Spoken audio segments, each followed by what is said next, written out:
Clare. I'm well qualified for doing this because not only am I old, but or elderly, I should say, but I've experienced lots of stuff because I'm a transgendered person, which now is wonderful because I now live and work and socialize as my real self, which is a woman. But for the last 60 odd years, it's been pretty awful because I was born as a male with male genitals. That's basically, they hung me upside down, smacked me on the bottom and said, oh, look, this little baby's got boy bits, so he's a boy. And the problem with that is it was quite true at that stage because we didn't know about transgender stuff. But unfortunately, I had the body of a male, but I have had the neurology and the emotions and the reactions and the personality and the thoughts and the likes and dislikes and all those things of a woman. So from there, I was absolutely expected to be a boy and grow up into a man and a husband and a father and all those kind of things, which I did to the very, very, very best of my ability, to the point where I actually engaged in 3 separate marriages, which ended in, of course, 3 separate divorces, all of which was traumatic. I fathered 4 beautiful children and stepfathered another 3, so I kind of brought up 7 lovely children, and they're all successful and living their lives and doing their normal thing. They get married, they have children, so I've actually got 6 grandchildren. The last lot was a little set of twins, which are lovely. But, all those normal things I did to the absolute best of my ability because nobody knew about transgender stuff. So what you were born with, what I was born with, was what I had to live as. So I tried very hard to live as a man for all those years. And unfortunately, that meant that I had to fake it through all those 60 years. I didn't know how to be a man because it just didn't come naturally. Being a girl and a woman would have come naturally, but I wasn't allowed to do that. And if I ever tried, I would be seen as a weakling and a wuss and a effeminate male. It's fascinating now because I present as a female and I dress as a female, that's okay. But if I was still trying to present as a male and dress as a female, that's depraved and perverted and all those kind of things. So the problem with all that was that I never felt comfortable being who I was. I didn't know who I was. So even though I tried very hard, I was never very good at being a bloke. And I didn't do all the blokey things that blokes are supposed to do. And because of that, there was a terrible amount of bullying and criticism and insults and abuse and, physical stuff that happened through bullying and all that. But I've come through pretty much all of that to a point where at some stage I was about 60 years of age and I finally got connected to the internet. And I looked up, who can I find people who have the same depression, unhappiness, confusion, self-loathing, and suicidal tendencies as I did. And not realizing I would find some, but there's heaps of people out there who are transgendered or gender diverse. And I found people who were like me, and suddenly I realized I wasn't depraved and disgusting and weird and horrible. I was transgendered. And Once I found out that it's I didn't choose to be transgendered. People don't choose to be gay or lesbian or gender diverse or transgendered or anything else. Nobody would. It's too bloomin' difficult. So once I realized that it's not a failing, and I'm not a poor excuse for a human being, and I started to actually accept who I was, it took quite a long time, and eventually I found a GP who actually listened and had a little bit of experience, because most GPs get no training in anything to do with transgender stuff. And I talked to literally dozens of psychologists and psychiatrists and counselors and primal therapists. That was weird. And none of them asked the question, did I fit? My name was Tony in that stage. And nobody said, Tony, do you have a confusion about whether or not you're in the kind of right body? And if somebody had said that, I would have said, wow, yes. Nobody asked that question because it wasn't something that was accepted or common or within the medical training or anything like that. So nobody offered a solution except, take antidepressants, and I've been on them for 100 years and all those things. I finally found a GP who actually listened and said, oh, perhaps you're transgendered. Wow, okay, is that good? I was referred to the Monash Gender Centre, and wonderful psychiatrist there. Like, it took 6 months. I think every 2 weeks I went and sat there and talked about how I felt while he quietly went to sleep in the corner. Do that. It was quite funny, but eventually he gave me enough tests and listened to me enough and finally wrote this most beautiful report, which I don't have a copy. I wish I had a copy, that I was a true transsexual person, that I have a female neurology in a male body.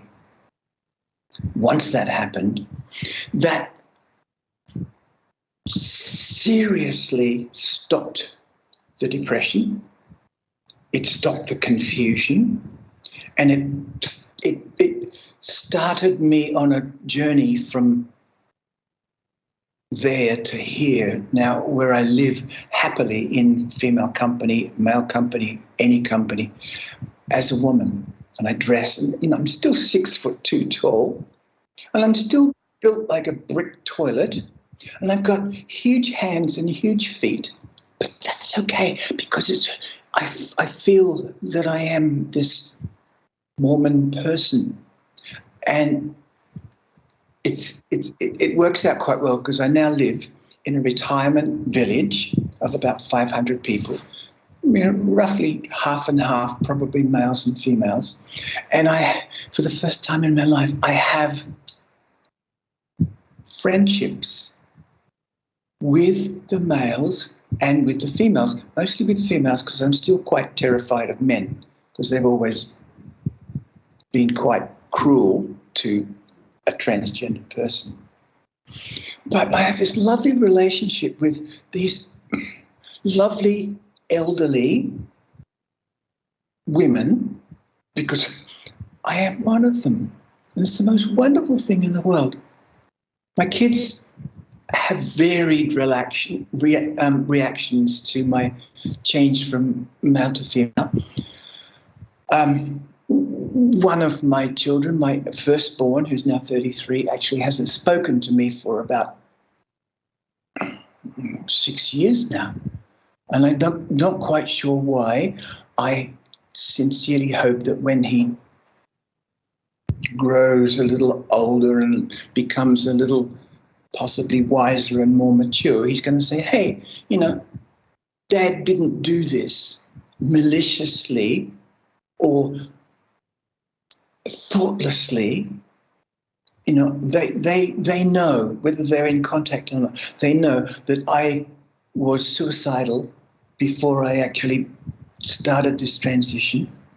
And I have said to them, and I'm sure they understand, that I would not be here if I had not done that.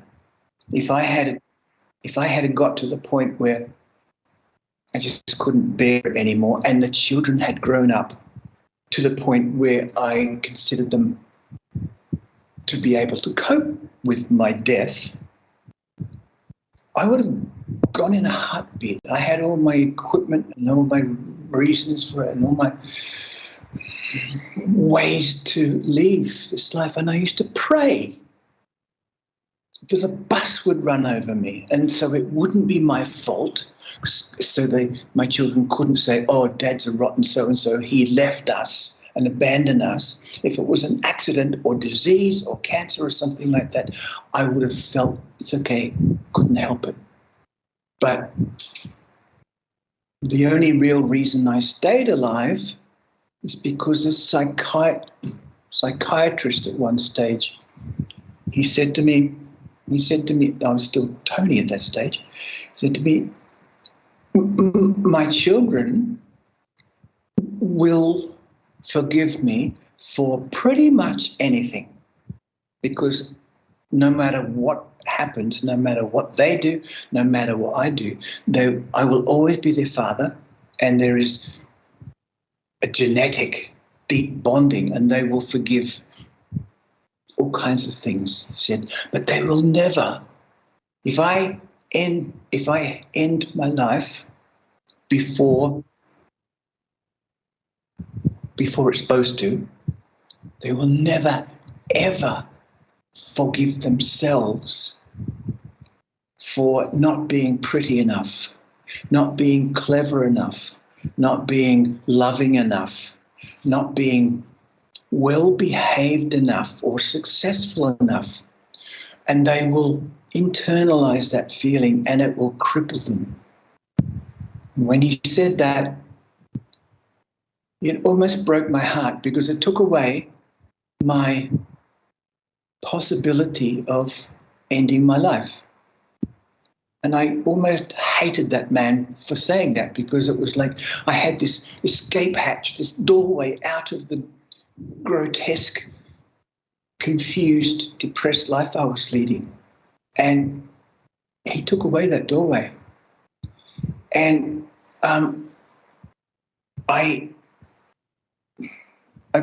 because I've now grown to love myself, and I'm so goddamn proud of myself for what I've achieved and the friendships that I have found and the respect I've got here and the previous work I had in the hospital,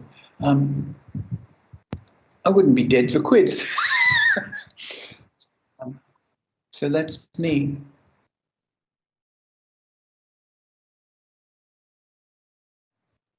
This is like a perfect learning place for learning exactly that. Because I'm in I'm daily contact with elderly people in this lockdown situation, which has put terrible burdens and strain on everybody. And they're all getting grumpy, and they're all having little spats and fights and disagreements and things. And I'm kind of a bit of the oil on the water, because I just say, "Oh, yeah, I know, it's awful, isn't it? But, let's get through this." And we have to kind of realize that everybody's in trouble. And I was thinking about what my answer to that question is, and it's almost like I feel like I need to separate men and women. The men that live here, they are all elderly. Most of them are a little frail. Some are quite well. Some are walking around on walking frames, and half of them have little motorized scooters and things. But the reason I see the men particularly suffering from depression possible suicide thoughts, confusion, is the fact that men tend to work over a period of their lives for their, 30, 40, 50 years in positions where they gradually gain a certain amount of expertise and authority and respect and position in society, in their workplace, and they come home and their family say, oh, Dad's doing well and I've got a promotion, and eventually men tend to rise to a position where they have a confidence in themselves and a strength in their social position, their employment position, and their family situation. It's like we build this structure around us and it supports us. We feel like useful, valuable, pillars of society. And then, because I went through the retirement, end of working life stage at the age of 73, and I had a hard time, but I had this huge pride in myself that I'd achieved this transition to keep me up high. That's why I'm still in really good shape. But some of these elderly men, they have lost their value, their authority, their self-respect, and the respect of their families and their community and their society. And I watched them, and they all react in different ways. Some of them cope quite well, but very often these good, strong, proud, intelligent men have to find something else to try to fill that gap of self-respect and authority. And very often it comes out in, they tend to shout a lot. They tend to become grumpy, impatient. They tend to avoid social situations because they are feeling so inadequate in themselves. They don't want to be exposed to social things like that. So they stay in their rooms. They avoid social interactions. They don't go to the bingo. And they don't go to the morning teas. I run an exercise class for the elderly ladies, and we have such fun, but we've never had a man participate, because for a previously professional or man of some degree of social standing to be in with a bunch of elderly ladies, being led by an elderly lady, which is me, is way beyond them. They can't do that. It's too humiliating and embarrassing. So they recede from all kinds of social events, and they just sit there and brood, and they feel sad for themselves, and they don't like to be a burden to their families, because the families are all busy with their own kids and sporting fixtures and all that. And occasionally a son or a daughter will pop in and say hello, but the sons and daughters don't want to. It's like, it's for a young person, especially if they've got children kind of coming as well, this is a pretty depressing place. For me, it's not. I love this place. It's the best place I've been in for a long time. But to outside people, it's a loony bin. It's a what are they called? Funny farm. It's a retirement old person's home, and they expect it's going to smell like old people's homes, and it's going to be, boring pictures on the wall and crappy. So that's why I think men feel that lack of any self-respect.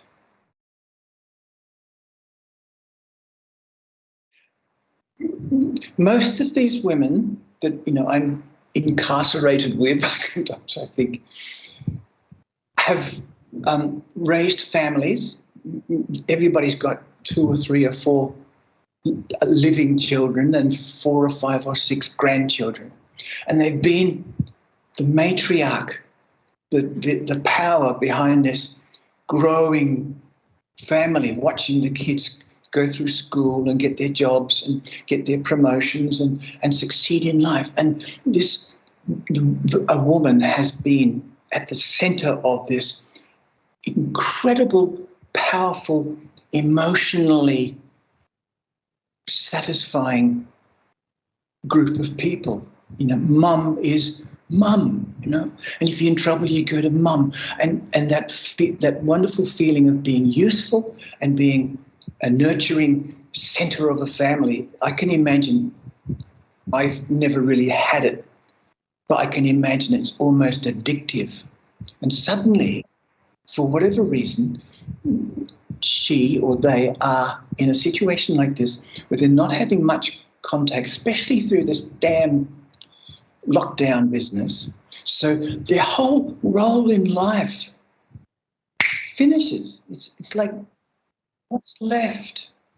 It's like there was this remarkable structure around them, and suddenly there's no structure, and they're just lost. And some of them cope quite well with it, and we get together and we laugh and live reasonably pleasant, happy lives. But there's some people.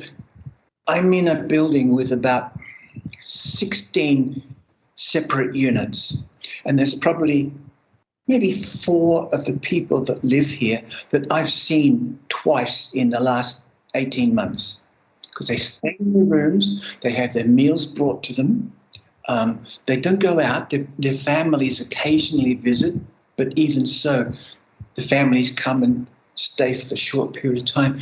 I mean, what's going to create more sadness, aloneness, depression and unhappiness than losing everything that's been important to you? And it's impossible to feel good. I don't know. Sorry, you.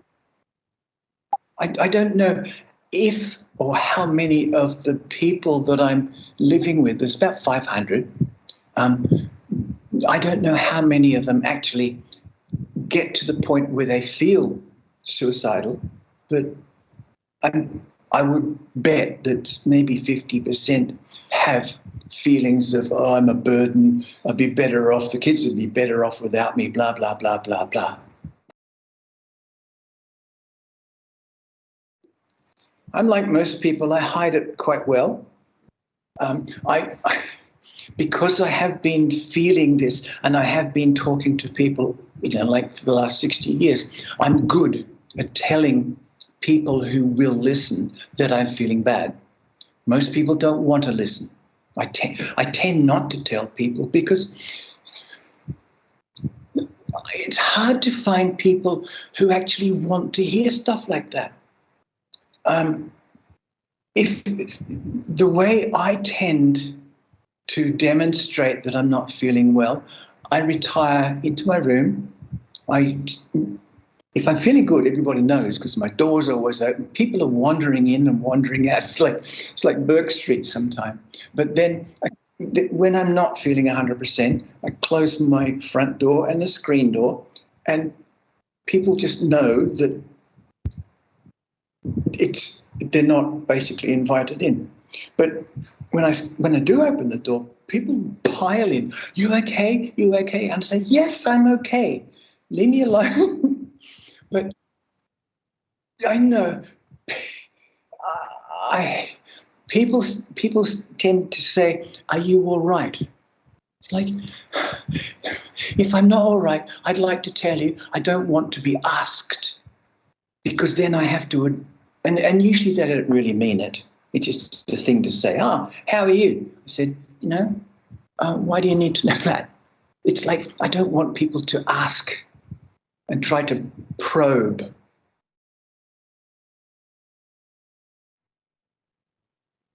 When I thought about that, the worst thing from my point of view, to happen when I'm not feeling like that is somebody sitting closer than I'd like them to do so, fixing me with their eye contact and starting to interrogate. Oh, why are you feeling bad? That shouldn't have made you feel bad. Oh, I mean, what did she say? Oh, no, she didn't really mean it. And either that interrogating thing, or they don't really listen. They just wait for an opportunity when I've paused in what I'm saying for them to play their part in the competition of, oh, I feel worse than you. You think you feel bad? You've got nothing to worry about. I feel much worse. I had that happen twice last week. That stuff. Because people generally, in my opinion, in my experience, don't have that listening ability. Somebody told me that the biggest gift that I can ever give to somebody is to shut my mouth, be with them, and hear them. And I've always thought that's useful, but it's very hard to do that. If I wanted them to actually hear what I'm saying and allow me to express what I need to express, that's when I would like somebody to approach me just quietly and say, hey, do you want to go for a walk or a drive? Because walking and driving, you're not being interrogated, you're sharing. And I walk with people quite often around. We've got a nice little track around, and we're not looking at each other. We look at the dog and the trees and the flowers and stuff like that. But I know that person is there, and their ear's right here, and I can talk. And he or she, if he or she has listening skills, will hear it and hopefully keep his mouth shut. Except for the odd, oh, yeah. But never, oh, yeah, that happened to me. It's like, that's how I want people to respond to me when they know or when they sense that I'm not feeling well. I'm still using this place as an example of all that. And what I have tried to do, and I'm looking after my own stuff, and I'm not in a position where it's my job or my opportunity to be a counsellor or anything like that here. Really half the time I can't be bothered. I'm looking after my own stuff. But to actually ask, I've got two elderly gentlemen who are the next unit and the unit after that to me, and both of them are doing it fairly hard because their families aren't coming and all that. And just occasionally, when it feels right, I ask for help from, especially one of them. He's reasonably good at figuring out mathematical things. He comes up with all kinds of funny little mathematical tricks and things and card tricks and stuff like that. And I'll just go and knock on his door, and he's always we're happy to see each other. And I say, can you give me a hand for a minute?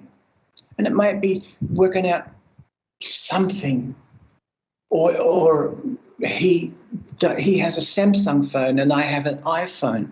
And quite often people will come to me with their Samsung problems. I don't know how to work at blooming Samsung. I don't know why people buy those. Sorry. But I don't know how to work it. So I'll go straight into Tony's room and I'll say, hey, you're an expert on this. And it's like the eyes open and you can feel the energy of this. He's a beautiful man, just glow. And it's like I have given him an opportunity to be useful again. And hopefully, if we get through this COVID thing, then I've got so many ideas. Most of them won't actually come to pass. But we're going to put on little shows and little displays. The ladies that I lead in this exercise class, it's usually 10 or 11 ladies. And like, I was in the army for a bit, and I realized how wonderful the feeling is when a group of people, like a choir or like an exercise group, actually works together. So, everybody's doing the same exercise, and it's just a magic feeling, and they love it. And I'm going to make sure that I get permission from the management to put on a little afternoon tea, and we're all going to get there and actually put on a little display. So it's engaging people in doing something, particularly if they do it together, even a choir. I can't sing worth a bean, but people can sing, and we can make a terrible noise, but at least doing something together.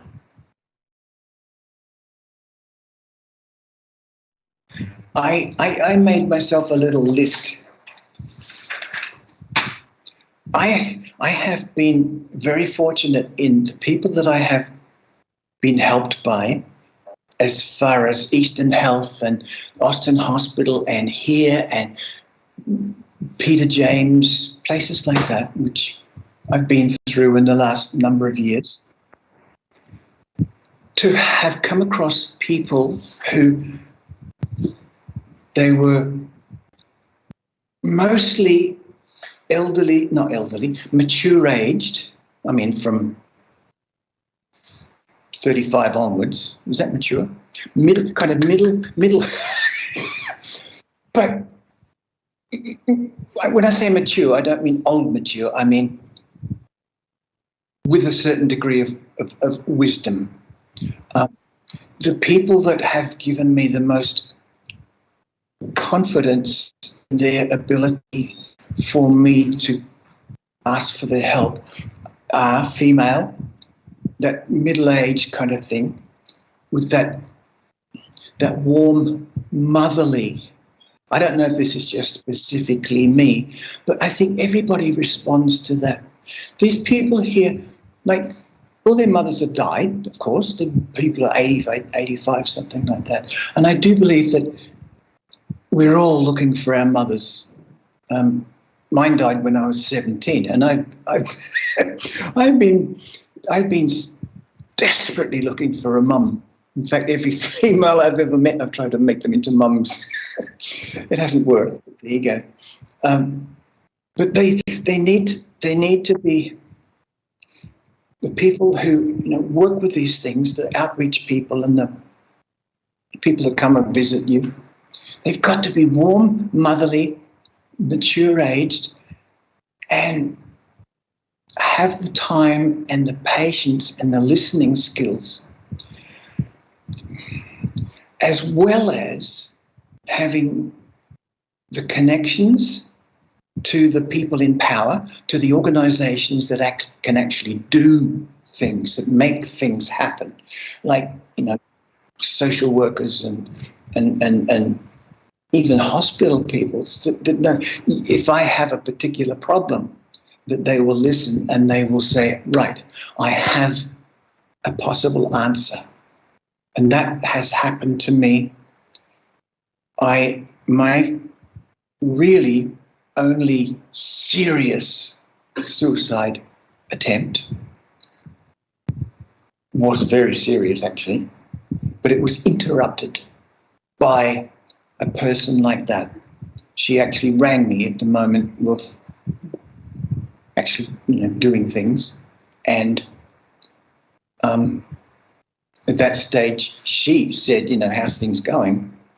And I knew I had two choices. I could either say, yeah, fine, good, no worries, yep, everything's cool, tickety-boo. Or I could have said, yeah, I was just in the process of ending my life. And the wonderful thing is that I chose to be honest when I told her what I'd been doing. And she said, Sit there for a moment. I need to make a phone call. Calmly. No, oh no, you're not going to do that. I didn't want that.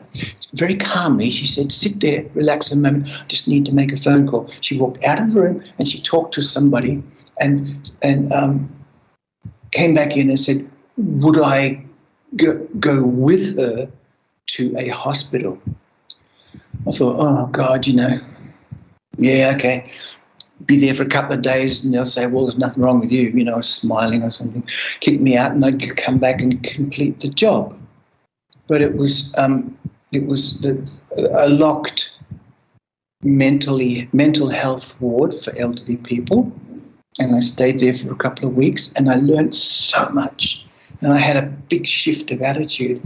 But that's what she did. She didn't get upset and she didn't get fussy and she didn't disagree with me or belittle my feelings. She just said, hey, warmly and calmly, she said, hey, let's get you a bed in the hospital.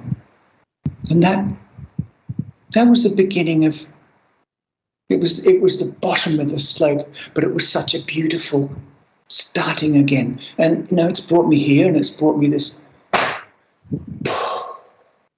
lovely position of being helpful and useful. And so bloody proud of myself that, as I said, I wouldn't be dead for quids.